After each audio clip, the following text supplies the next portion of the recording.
My name is Jimmy, and I just have one simple impulsive question. Are you in love? What? At the present time, are you in love? Why? Because if you are, then I won't waste your time. I'm really not the type of man to impede another man's happiness. However, if you're not presently in love, then I will continue my rhapsody, because if I may say so, Dagny, you are most definitely the bee's knees. Does this rap ever work? Alas, in the old days. Now I rarely get a chance to try it, but you haven't answered my question. I got it. Are you in love? Well, there is someone. But? We date. I have memorized his phone number, but I won't use his toothbrush. We're somewhere in between. And he's crazy about me. As you should be. You glide. I glide? You glide. It's a very attractive quality. Most girls, they merely plod along. You, on the other hand, you glide. Welcome to part 2 of our Things to Do in Denver When You Are Dead and Your Andy Garcia episode. But before we go into real talk, it's time for PP, our patron pitch. This is where we let our patrons know what they can expect on our exclusive patron feed. We also let non-patrons know what they're missing out on. So, as mentioned pretty much at every patron pitch, the cutting room floor segments are open to every patron, whether you're on the $1 tier or the $10 tier. Everybody gets access to the stuff that doesn't make it to the main feed episodes, stuff that we cut for time, stuff that we cut because it's too much of a digression, that you can get from the ground floor. We also get access to the chat, which is where we give you updates if you're a patron about where we are on the editing, what we're watching at the time, even if sometimes it's not stuff that we're watching for the show. There's also plenty of opportunity for banter as well. Yes, and if you want to criticize Alex's opinions, that seems to be a good place to do it also. And I read that shit and I get in there.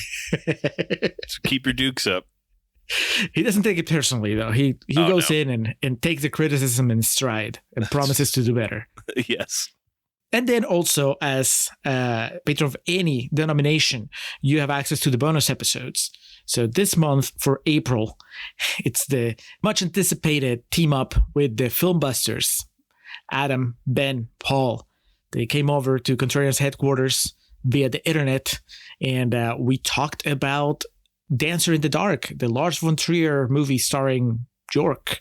It's a musical. It's a Lars von Trier musical. Who would have thought that such a thing existed? But it's been on our planet for 2 decades now.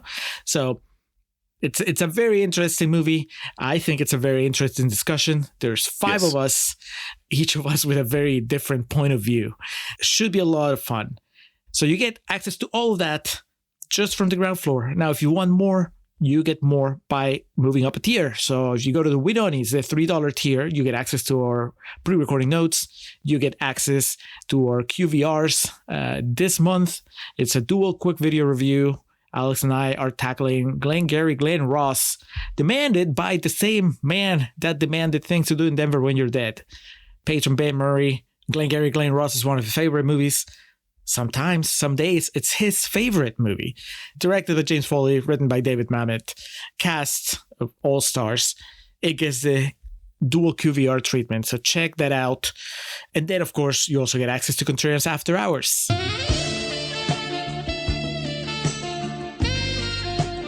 That's the spin-off show where we tell you about other things that we're watching, that we're reading, that we're listening to, that we're playing.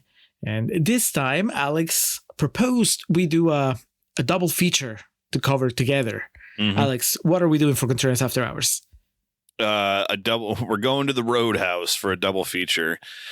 Fitting, as patrons will remember recently, my After Hours eulogy of sorts for the one-of-a-kind, arguably and widely recognized in most circles as the greatest of all time professional wrestler Terry Funk, as he has a part in the first one of these. And then secondly, I am a fan of the world of mixed martial arts, and our most widely known representative of that, and as bad as that is a gentleman by the name of Conor McGregor. And he stars opposite Jake Gyllenhaal in the Roadhouse remake. So we're going back to the 80s with Patrick Swayze, and then to present day on Amazon Prime for a movie that has been receiving not good reviews.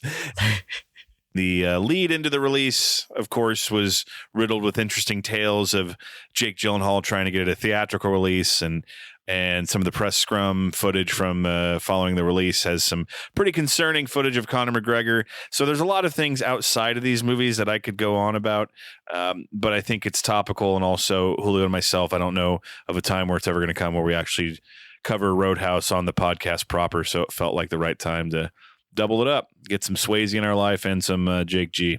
I have never seen Roadhouse, and I was not planning on watching the remake, but now I am. So there you go. The main thing is that I texted you, and there's too many people that have reached out to me about it, wanting to know what I think or wanting to let me know what they think.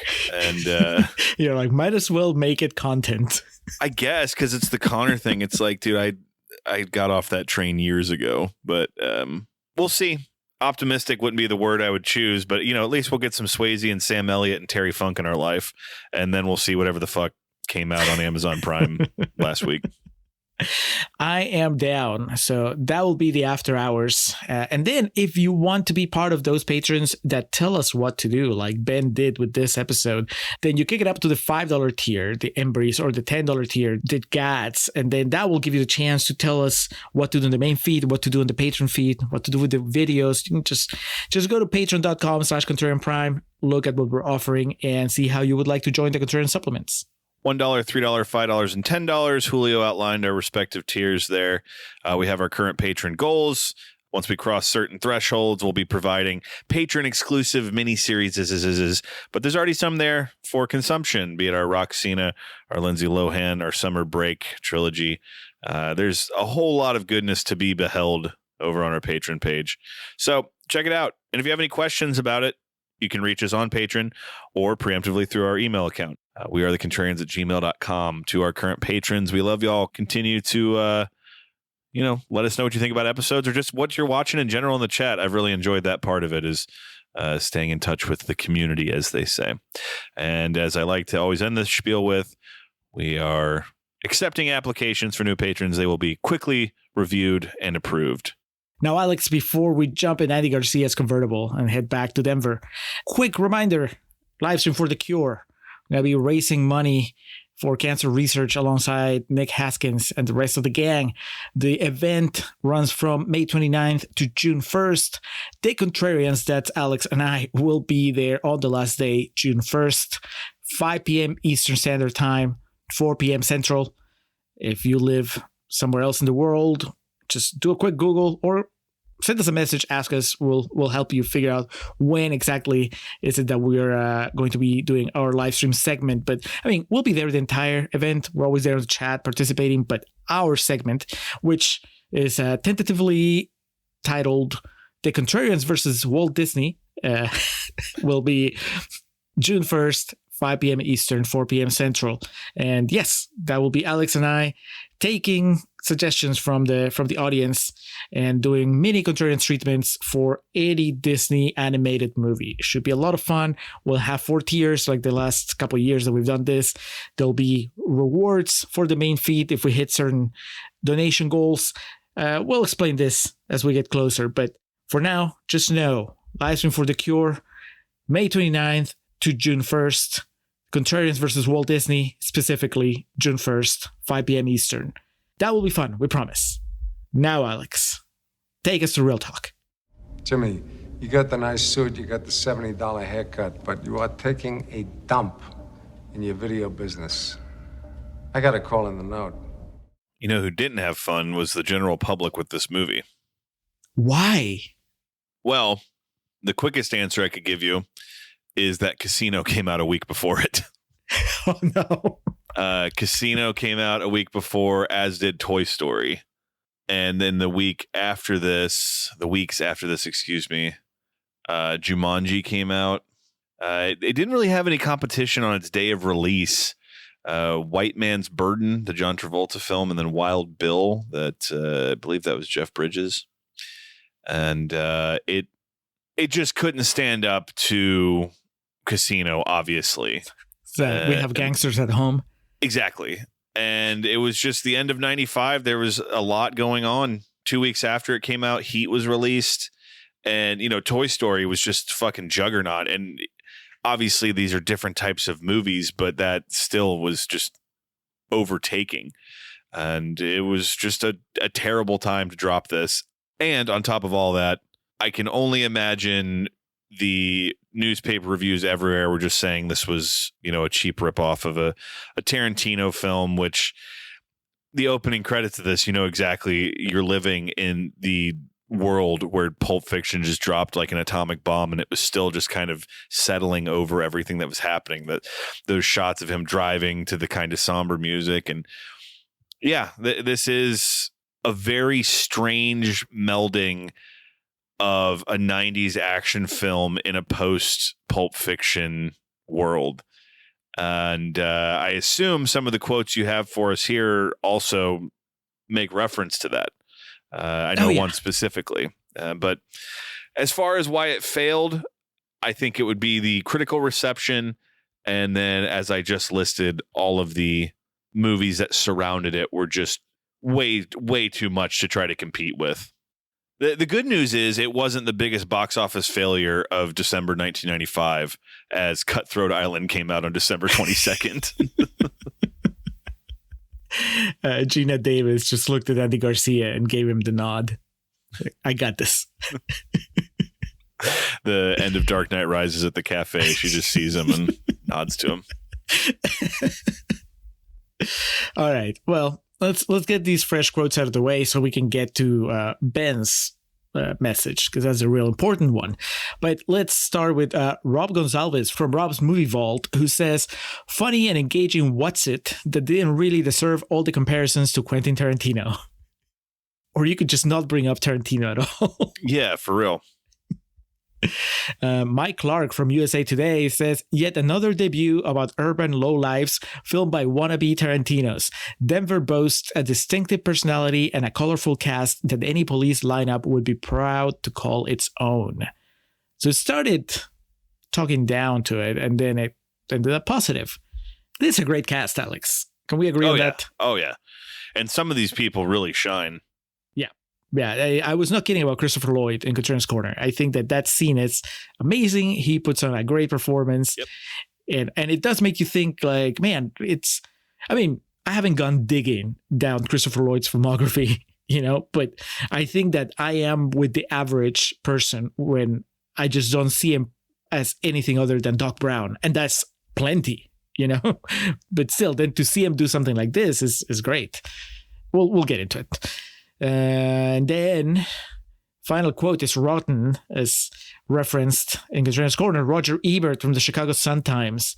He says, it's so overwritten, it becomes an exercise in style rather than a story about its characters. On balance, I think it's an interesting miss. So, he didn't hate it. It's not Friday the 13th. To finish that, I have the remainder of the quote pulled up in front of me here. I think it's an interesting miss, but a movie you might enjoy if A, you don't expect a masterpiece, and B, you like the dialogue in Quentin Tarantino movies. Couldn't help himself. That is a very fair statement, but I also think that there's more to it than that, and because I enjoyed the dialogue in Quentin Tarantino movies. And I don't go into most movies expecting masterpieces, especially if they're movies from filmmakers that I'm not familiar with. Oh, yeah. But there are plenty of Tarantino wannabes, Tarantino copycats, whatever you want to call them, that have not worked at all for me. I always bring up Lucky Number 11. Mm-hmm. Yeah, that came a few years after that, because I was already living in the States when that came out. But that's still, sometimes I think that the artifice, the lack of a point of view other than I want to do it like Tarantino, like I think that sometimes that's stronger than what I felt while I was watching this movie. With this movie, I felt that they were trying to do their own thing, but you can't escape the comparisons. Yeah, and it's also, just on top of it, it's a mirror. Dude, there are parts of this that feel so... and as we know about the Weinsteins going back in and just like, no, fuck this, chop this up, do this. There are segments of this movie that feel like Miramax intervened to try to make it seem more like Pulp Fiction, because some of the stuff that feels like it was originally part of the movie, namely the entire story with Dagny. Like, there's these parts in this that are like, some of the great 90s action movies like Speed, where it's like emotional character development. Oh, we learn these people are damaged, and the romance and the kind of sweet, romantic music now is playing in the background. And then with this, and then they go to the funeral home where they store the bodies under the real corpses, and then they're all standing at like the cemetery with all these slang terms and like this hip dialogue that they have, and it feels like studio expectation of remaking Pulp Fiction ran head first. Like we have that studio expectation of just a Pulp Fiction light, and then you have this ideology from another side that wants to make a 90s action movie like a True Lies or something, and they just ran full force into each other, and they kind of just, it fell together. And so there's these scenes that'll happen back to back that have no tonal consistency whatsoever. It's a movie that literally could only exist in the mid 90s, specifically 1995. I was so much more fascinated by this movie than I would say I enjoyed it. There are individual performances, moments I really enjoy, but just, it's such a timestamp. You know what I mean? Yes. I think that, and we'll get to Ben's message in a minute, but I want to say that I know that maybe that's the difference between Lucky Numbers 11 and something like Things to Do in Denver When You're Dead, that Lucky Numbers 11 was made in the 2000s. And so it just missed the boat as far as my nostalgia window. This being made in the middle of the 90s, somehow it gives it an advantage when I'm watching it. Because you're right, I recognize it, and I don't even know if I can exactly put it into words, but it's the Miramax logo, the assortment of actors as the credits are coming up, the music, and even the aspiration to be, if you want to say that it's aspiring to be a Pulp Fiction or a Tarantino movie, then it's also there. And somehow, because it's set in the 90s or because it came from the 90s, that works a little bit of magic on me. And I think that maybe by the time that it's the 2000s, I was already over it, or at least I am over it now if I watch it. But let's hear what Ben has to say, and then we can get back into this. For Cynthia. Do it. For Cynthia. May she rest in peace. Do it. For the old days. Do it. All right, so Ben from Filmbusters, he's traveling right now, so he didn't have time to rewatch the movie, but he just sent me this. He says, between buckwheats and boat drinks, you won't find a more well-meaning, dialogue-driven, well-acted offshoot of the Tarantino crime subgenre. I think it sadly got lost in that cavalcade of 90s offbeat indies that every film student with a camera tried to make following Pulp Fiction. But this really has a lot more heart than most. A cast of characters that, having not watched it in over a decade, are still seared into my mind. And such delicious lines as "add water, take my dick out." That is Christopher Walken, in case some of you couldn't place that line. Then he continues, I love Andy Garcia too. That man had the world in his hands for a moment back there. It's one of his great roles for me. Has me daydreaming in many adult work meeting, wishing he'd walk in and choke out one of our directors with his own tie. Also, fun fact, I think this was the movie that led me to the piece of trivia that Walken almost always insists on adding a dance scene before he will accept the part. That's hilarious. I called that out in Contrarian's Corner. I don't know if I've ever heard that, but yeah. It makes sense. I've seen him dance a lot. So that would track. Again, I'm sorry. When you're a crime movie, like a mob movie, and you're sandwiched in between Casino and Heat, I don't think it's really a surprise that you can get lost in the shuffle. Do you think that it stood a chance, or it would have stood a chance if it was led by a more established leading man? Because I love Andy Garcia, but I don't think he's not Tom Cruise or Will Smith or like, I'm not saying it's his fault, but I'm saying that maybe you could survive that sandwich. Well, I don't know about that. I thought you meant just in general if this movie stood a better chance. having a mob movie come out the week after the new Scorsese mob movie, even in 1995, I think it's a pretty big hill to climb.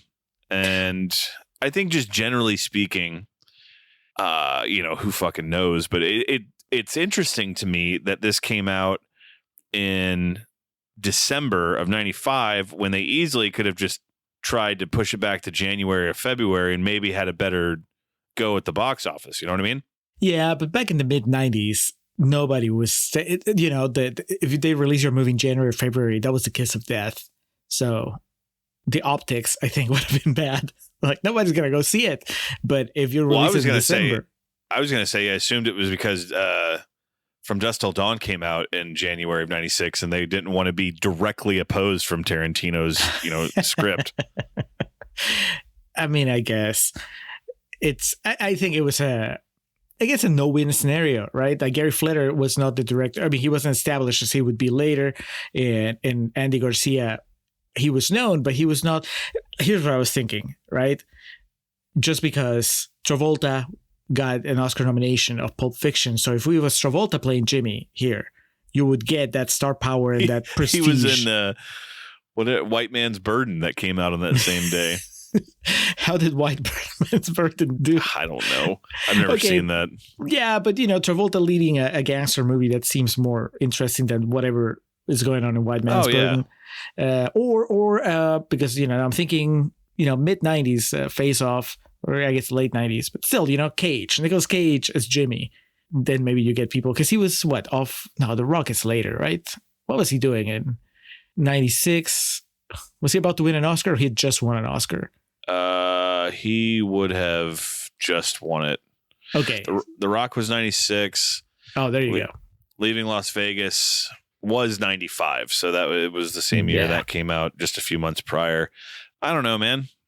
I can't tell you what would have fixed this.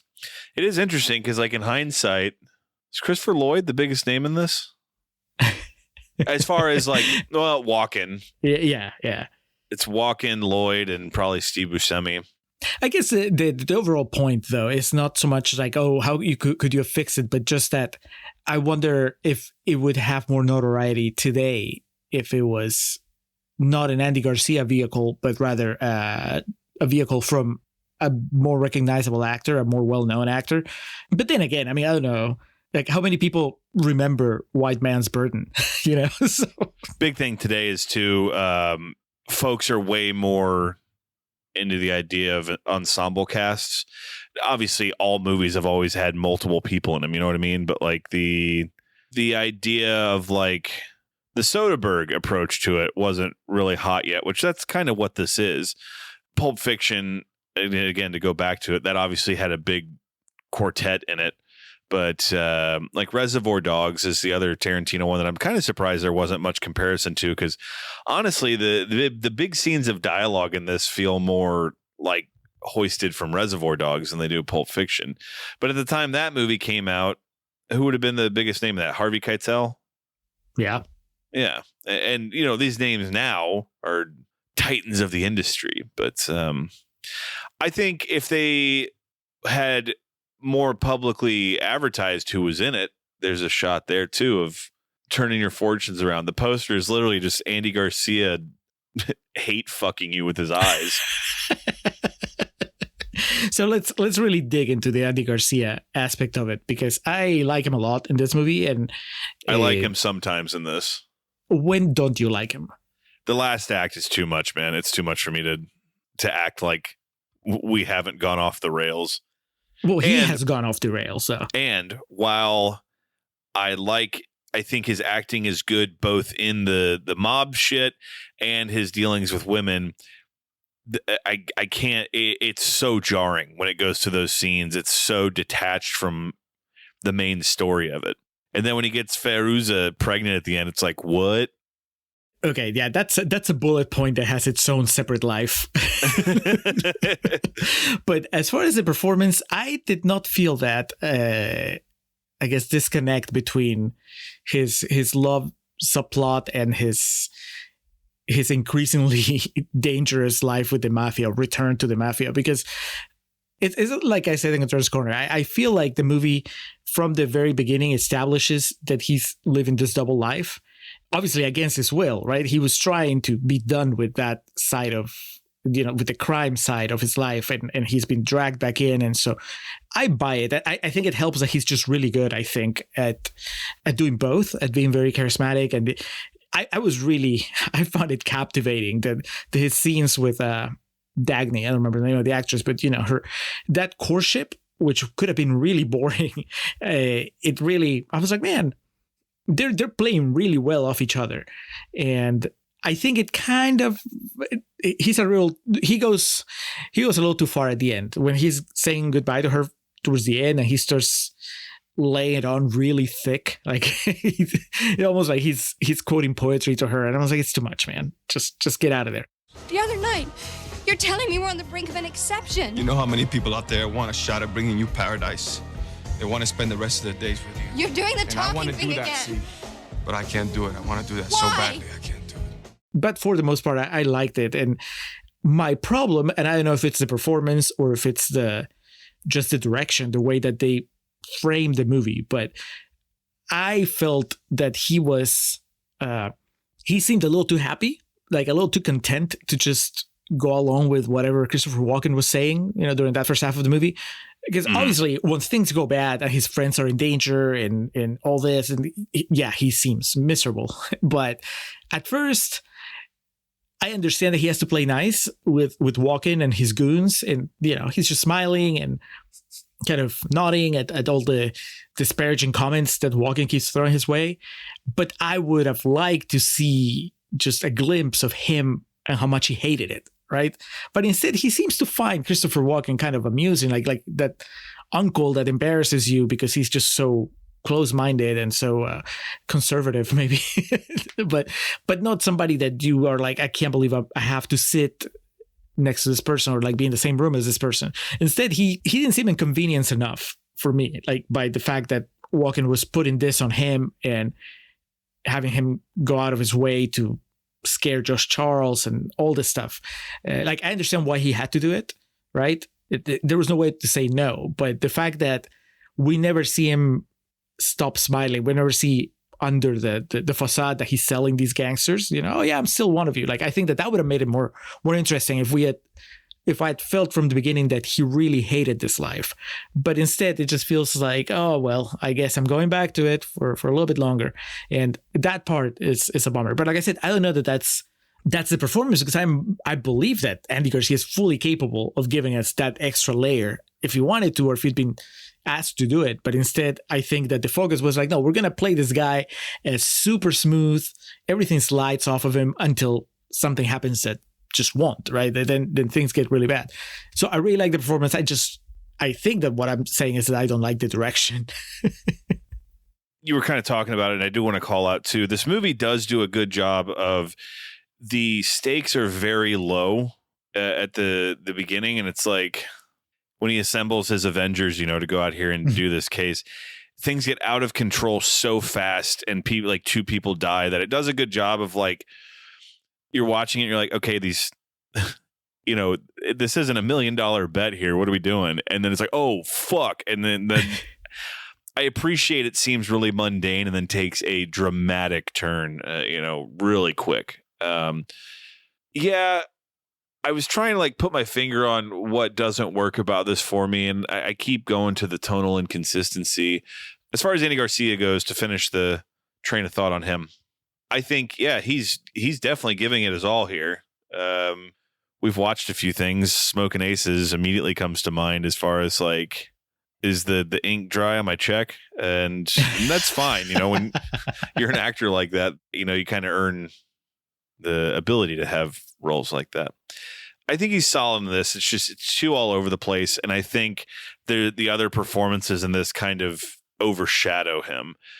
Specifically Christopher Lloyd, William Forsythe, and Walken. Even as problematic as Walken's character and dialogue is, he comes across as a fucking evil son of a bitch in this. And, Yes. Walken by today's standards is he's kind of like Michael Caine. Everyone has an impression of him, and he's become almost through no fault of his own. Well, in Walken's case, yes, but it has become like almost a caricature of himself. You know what I mean? Yeah. But in the mid '90s, and this watch, he was in Pulp Fiction, so he should be the closest one to have a say to it. He's nasty in this, and for a movie that's kind of bordering on silly in some parts, every scene he had, I was like, man, he's a motherfucker, man. Yeah, he's a really good villain. I think that really helps setting the story, or what you were saying, right? The stakes are high because we know he's a son of a bitch. The dialogue, I do want to talk about it because I know, it came up when we did Pulp Fiction all those years ago. And I remember at the time, you felt more strongly about it than I do. And I think that might still be the case. And I don't feel good about it, but there's just something about slurs that don't, I think because they're not, I've never really have to suffer them. Even, I'm Hispanic, but I can't think of a single time in my life that anybody has like dropped a Hispanic slur on me. And whenever I've heard them, I've just find them like this curiosity, which of course is very different from the point of view of somebody who's being constantly hurled slurs. So I know that is, that is my privilege, that I can just watch them or just listen to this dialogue and take the slurs and the really offensive things that they say as just punctuation and color. And I get it. I get why it's offensive, but I get it on an intellectual level. At least, when we're watching like Pulp Fiction, like Kill Bill, we just did Kill Bill, but that one, other than the Michael Madsen character, it's actually pretty toned down by Tarantino standards. But then Walken in this movie, it's like on a pretty high level, and it was making me uncomfortable at times. But a lot of it was just. Well, for me too, and going back to the discussions of Tarantino, and we do plenty of jesting about his dialogue and Django and his insistence on accents and the highly problematic character he was going to play in Kill Bill, but got away from. He still makes masterpieces, and I think that's why a lot of people come away from like just joking about how he likes to interject that into his script, because at the end of the day, his movies, they slap, as the kids say. And a movie like this, while there are parts of it that I enjoy and think overall it's, a fine movie, it doesn't have a strong enough script or enough conviction in its story that it's telling for me to not see the repeated use of like really like hate speech is what it is, as kind of like there for shock value. Does that make any sense? No, it does. And I'm really wrestling with the idea of, because the simplest thing to fall back on, and I think I might have even said it in Concerns Corner, is that, well, this was the 90s. And in a way, it's just like, well, that's how movie characters spoke in the 90s. Certain movie characters spoke in the 90s, right? And now I'm thinking of the Eurotrip episode, where there's a lot of like offensive dialogue that's just there because back in the 90s, it was funny to use that. That's what was considered comedy. It's like you make fun of somebody for being gay, and then you just kind of like write a whole speech about that. Like Walken has a monologue here where he's just basically asking Andy Garcia if he's turned gay yet, because he works with gay people, because his business is aimed at gay liberal people. I mean, he's using much more offensive language, but the bulk of it is that, and I'm like, what goes through the mind of Scott Rosenberg while he's writing this? Is he writing as in like, this is an evil character, and so I'm going to have him utter these really hateful lines, or is he thinking, oh, this is just going to make it memorable, right? What you're saying, the shock value is like, oh, I can't believe he said that. Or is there not even that kind of thought? And it's just like, oh no, but this is like the way that the bad guy in the 90s talks. So we're going to do it. And if you're writing that kind of script today, you just don't go there, because now it just kind of turns people off more than, whereas like in the 90s, audiences they probably would have thought that it was funny. And that is, at least for someone like me, which again, I have the privilege of not having those slurs like hit me really hard, but more like maybe cock an eyebrow, maybe I can appreciate the construction of the sentence, and I can appreciate like the delivery of the lines, and I can appreciate I do appreciate how they punctuate certain things, but in the end, it just feels unnecessary. I guess I don't feel the purpose. Even in something like Tarantino, maybe, yes, you're right, they're better movies to begin with, but also I think that it's less trivial the way that he does it, even though there's plenty of trivial conversations in the Tarantino universe. But I don't think that the way that they use when he uses offensive language there, it doesn't usually feel like it's out there to be harmful, to hurt. And here, specifically, the walking character is really trying to hurt Andy Garcia whenever he says those things. And so maybe that also has, and it's ultimately, I know we brought it up with Eurotrip, and I know it's come up in other movies, usually when it's from the 90s, just the idea that, the ultimate insult is to tell a man that he likes men, and that is exemplified here with the walking character. And it's just like, when we've come so far past that, to suddenly be taken back to that place, even when you know the context in which it was made, it's still a little jarring. You people. Yes, you people. Homosexuals. You're not a homosexual now? You people. You people. Every in the world is good at this kind of shit, and I gotta wind up with one that's clunky? Okay, Jimmy. There's a different take on it, or a different side of it, which also kind of like, I scratch my head, but which is when Andy Garcia is the one using the slur when he's talking to a guy from Sex and the City. Stanford, right? Like they're talking about the new ad. Willie Pearson. Yeah, and Andy Garcia is like, this is terrible. I thought you people were better than this. And Stanford goes like, what do you mean you people? And then Andy Garcia drops the F word. And, in that sense, that scene is painted as like, oh, well, they're buddies. And this is just them talking. And it's still kind of, you wouldn't write that today. You wouldn't write it that way. You can make the point that he's jabbing at him and telling him, well, the stereotype of a gay man is that you would be better at this. But they adding the slur there is like, are you doing it because that makes it sound more authentic because he used to be a gangster? Or are you doing it because that's just the way that movie characters were expected to speak in the 90s? So bottom line, I actually like the dialogue in this movie a lot, but the offensive parts were a little distracting just because they would send me off on these tangents of thought where I was like, all right, where are we with this? Yeah. How bad is it? How am I overthinking it? Am I underthinking it? So at the end, it becomes an obstacle, right? But there's some stuff that I think that's really fun dialogue. A lot of the flirting between Andy Garcia and the main actress, and just the speech that Christopher Lloyd has, just beautiful. How do you feel about it? Do you have any other like bits of dialogue that you like, or because I think that in the end I like how Scott Rosenberg writes. I think that that might be part of it. But I know that whenever we watched Beautiful Girls, problematic subplot aside, like there was also, I think that I like the dialogue more than you did. I think you just like that movie more than I did. Well, yes. I don't think I know that.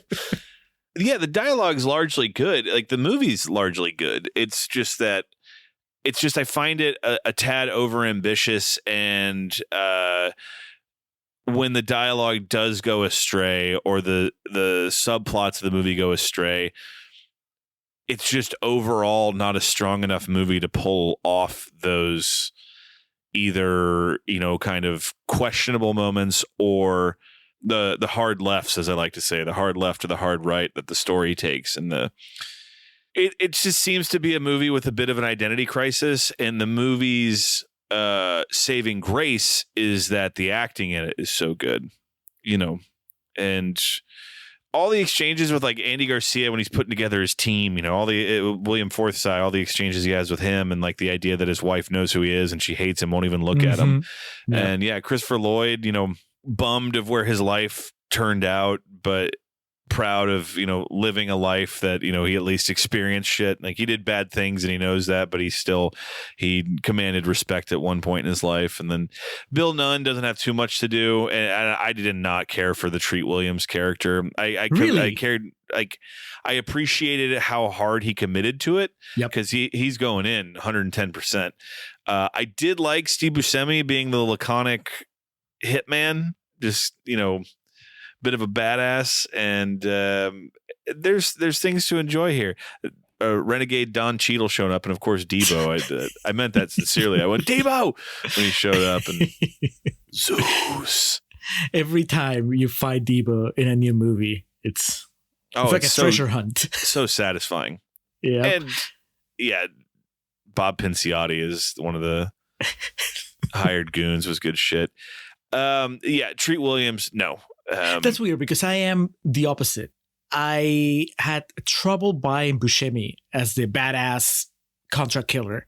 I think he's a great actor. I usually like him in movies, and I didn't dislike him here, but every time that he would get the better out of other people that were just as dangerous, I was like, really? Like, okay, I buy him showing up and killing Christopher Lloyd, but when he walks into what's the name of the guy from Showgirls? Glenn Plummer. Yeah, he walks to Glenn Plummer's lair and just exterminates everybody there. I'm like, come on. I don't feel like Steve Buscemi, who again is a great actor, I don't think he has the presence to make me buy that. On the other hand, Treat Williams, who I haven't seen in that many movies, but I've seen enough movies to kind of be impressed by how bulked up he is and how he sells the physicality of this idiot that he's playing. I didn't find him, maybe I didn't find him as amusing as the movie maybe wanted me to find him, but I still appreciated the role that he played. Like that crew that he assembles, that Jimmy assembles, they each have their own personality and they each have their things that they do, right? You have the family man, the loose cannon, the old guy that's falling apart, and so on. So I appreciated the role that Treat Williams played. Yeah, but for a movie that is almost trying to show you how real life is, the Treat Williams, the critical Bill seems like he's like in a fucking Guy Ritchie movie or something. Like it's too much. But you could say the same about Walken. That's what I mean. This movie's trying to act like it's grounded in reality, so much so that this guy had a hit put out on him and he ended up in a wheelchair the rest of his life. Like this movie that the critical Bill character exists in, Christopher Walken should have like an eye patch on and, a pet of some sort. Well, he has the next best thing, Alex. He has Jenny McCarthy. Known idiot Jenny McCarthy. Yeah. I was wondering how far we were going to go before Guy Ritchie's name popped up. Because, Tarantino overshadows all the other comparisons. But I mean, Guy Ritchie's just, some people would call him maybe the British Tarantino. Probably. And he would hate it. Jack Warden. Like him. I like him. Don't care. Oh, yeah. He's great. He's a great actor. I like the idea of this movie having like a presence of telling it in a retrospective form. That's famously Goodfellas. I don't know if you've heard of that movie, Julio. Some people liked it. And that's part of what makes that movie so engaging, is that it's being told from a past perspective. And that's kind of, Jack Warden's kind of the Ray Liotta spirit here of letting us know. Yeah, he's part of that world. He's guiding us through. I am surprised, honestly, at how well that works, because when I realized what they were doing with that character, I was like, this is a little too whimsical for the movie. But then when the ending is them in heaven on the boat, I was like, this makes perfect sense. And then Treat Williams said, well, where's Jackie Jr.? Where's my brother?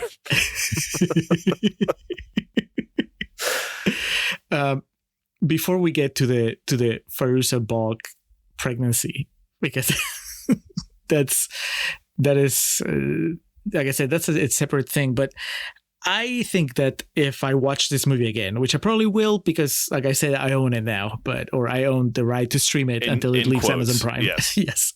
I think that I might appreciate it more in the sense that now I know what it's about. I like the left turn of like, okay, the first hour is about the mission, and then the second hour is not even about survival, but more about just coming to terms with the fact that your time is almost up.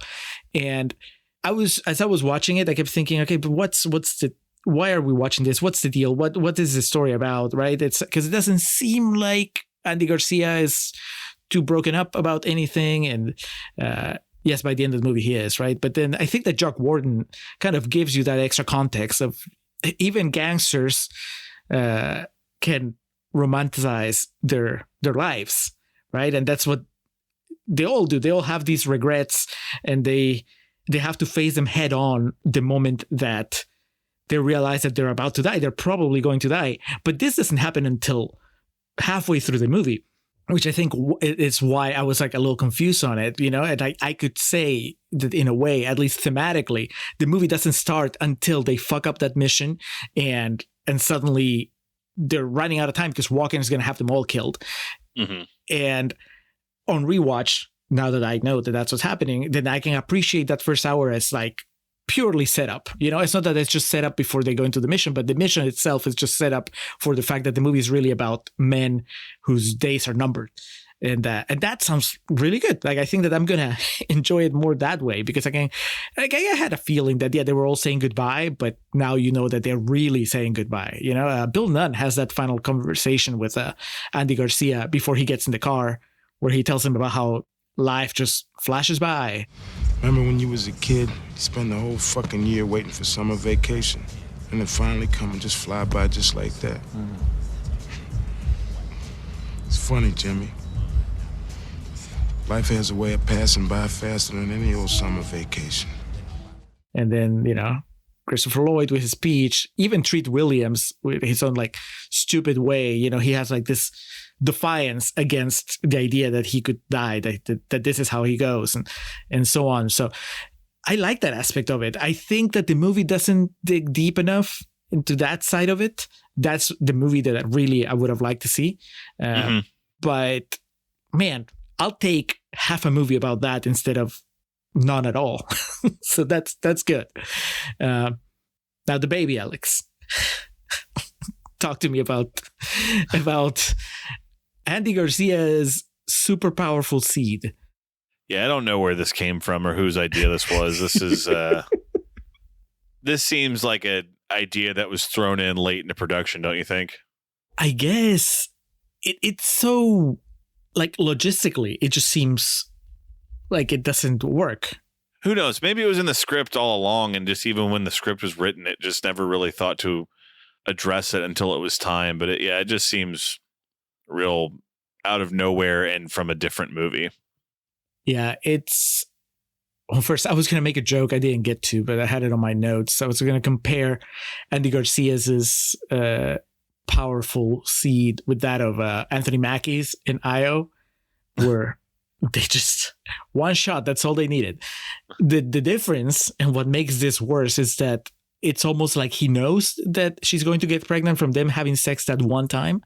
Mm-hmm. Because he records a message for his unborn son, and it's not like she went and took a pregnancy test.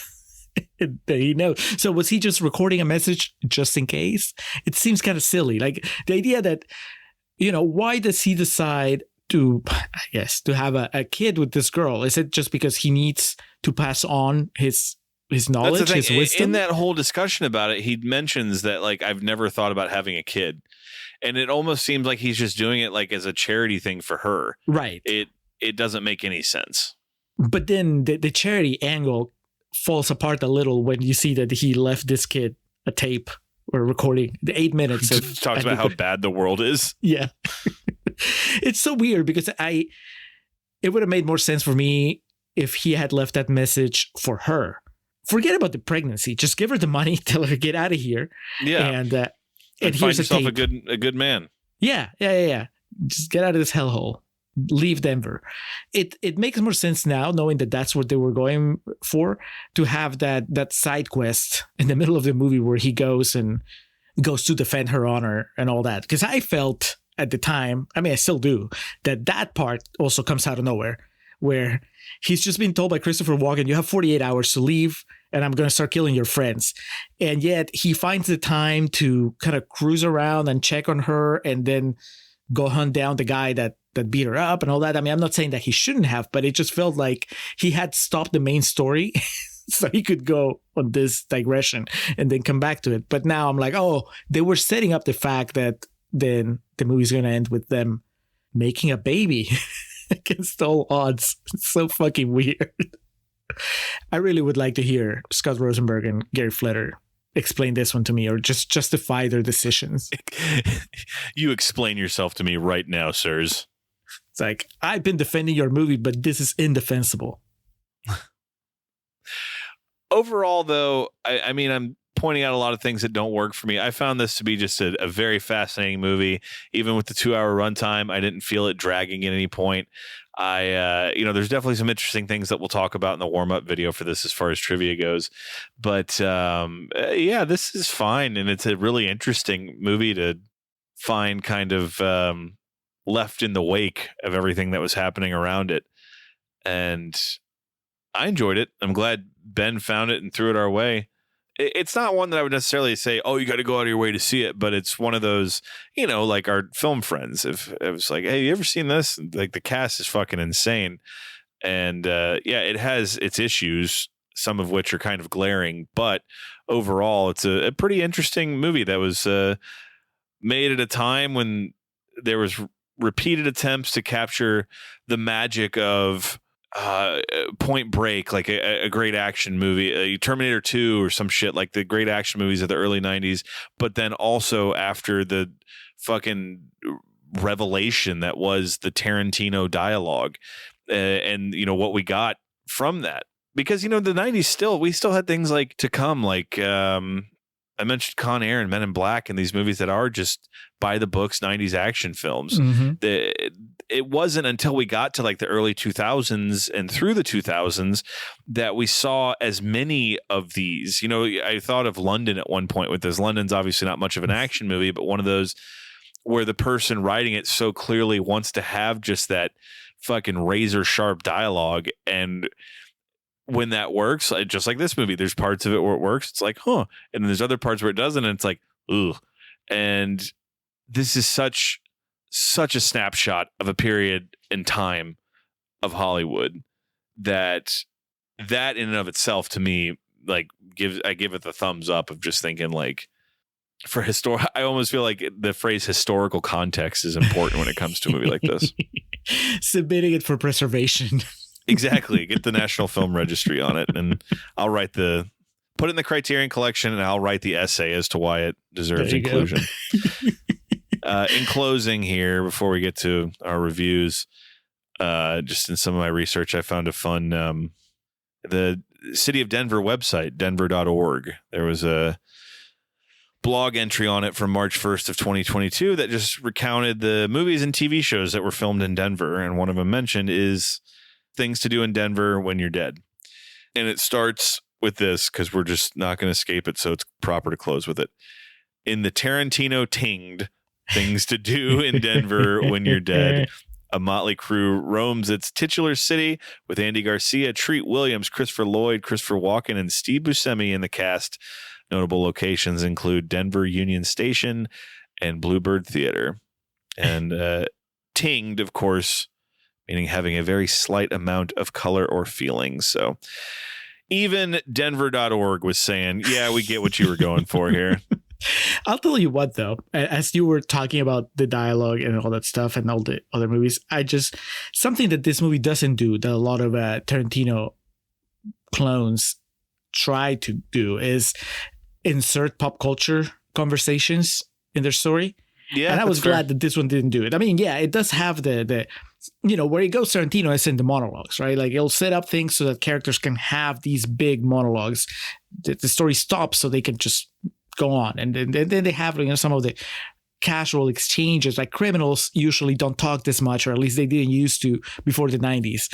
But no, they're not talking about McDonald's or Superman or whatever. Like the conversations are a little more focused on what's going on. And I actually appreciated that, because that's one of the worst things in Tarantino imitators. It's like when they can't pull off the pop culture conversations, because then it's just like, yeah, nobody gives a shit.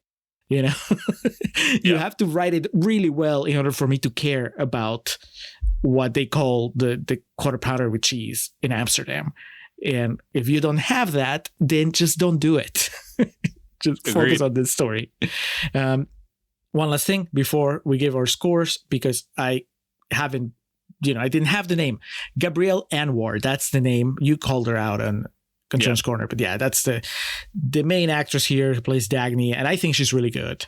And it looks like she's had a career since. I mean, not blockbusters, but it's not like she peaked with this. I guess she was... I'd never seen Scent of a Woman, but it looks like she was the love interest in Scent of a Woman.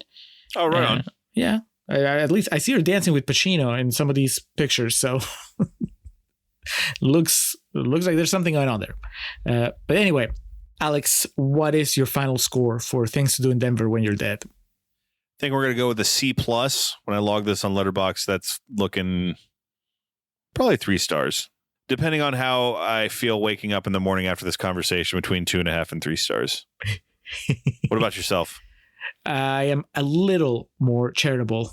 I'm like Andy Garcia with Feruza Balk. I'm going to be like, I'll give you that extra half star. There you go. 3.5 for me.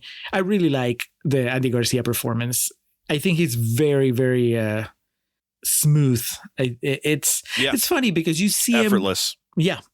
But you see him today, right? Like I see Andy Garcia movies today, and he's an adult, and he's just playing the man in his 50s roles and 60s, whatever, and he does those well. But you get thrown back into the 90s, it's like, oh yeah, he was a hunk.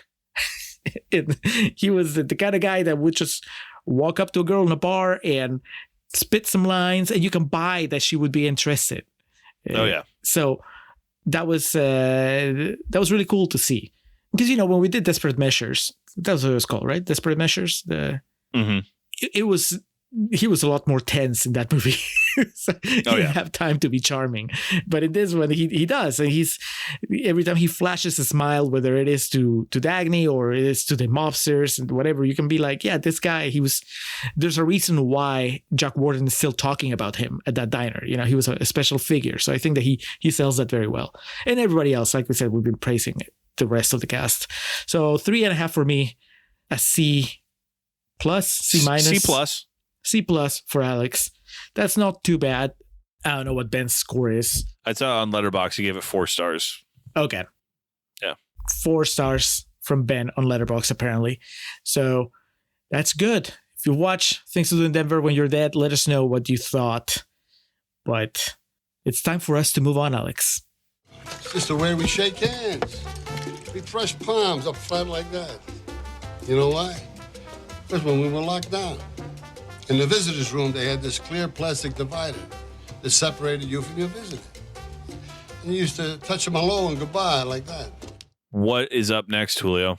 Up next, another patron pick. This is from Katie and OT, who are giving us the movie Mad Heidi, 84% on Rotten Tomatoes.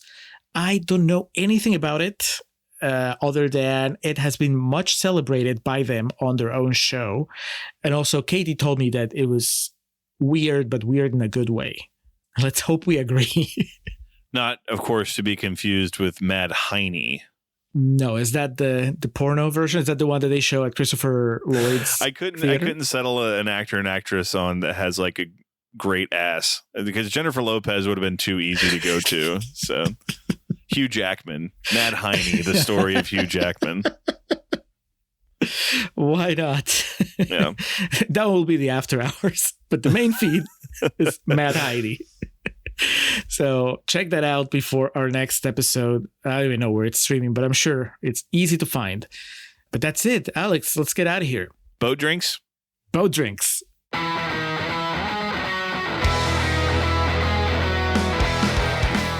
Welcome to our end credits. Or as we usually call them, our perennial plugs. We start off by giving thanks to the Festive Years who provide our opening and closing tracks. They kick us off with Last Stand and take us home with Summer of '99. Be sure to head over to thefestiveyears.com for any and all festive years needs. Our friend and fellow podcaster Hans Rothgieser is the man behind our logo and all the art you see related to our show. Reach out to him and let him know how much you like that little tomato. His email address is mildemonios@hotmail.com and his website is mildemonios.pe. That's MILDEMONIOS. You can also check out his podcast Nación Combi about Peruvian current affairs and Marginal about economy. Hans, thank you for all your support. For those interested in the regularly absurd world of professional wrestling, Joe and the boys over at latenightgrin.com have you covered. Tell them the Contrarians sent you. And we like to close with special thanks to our social media team of Zoe Perez and Corey Ari. Each of the social media accounts we mentioned in the introduction look as good as they do because of their work. So that'll do it for this episode of The Contrarians, where we're right and you're wrong, and we will catch you next time.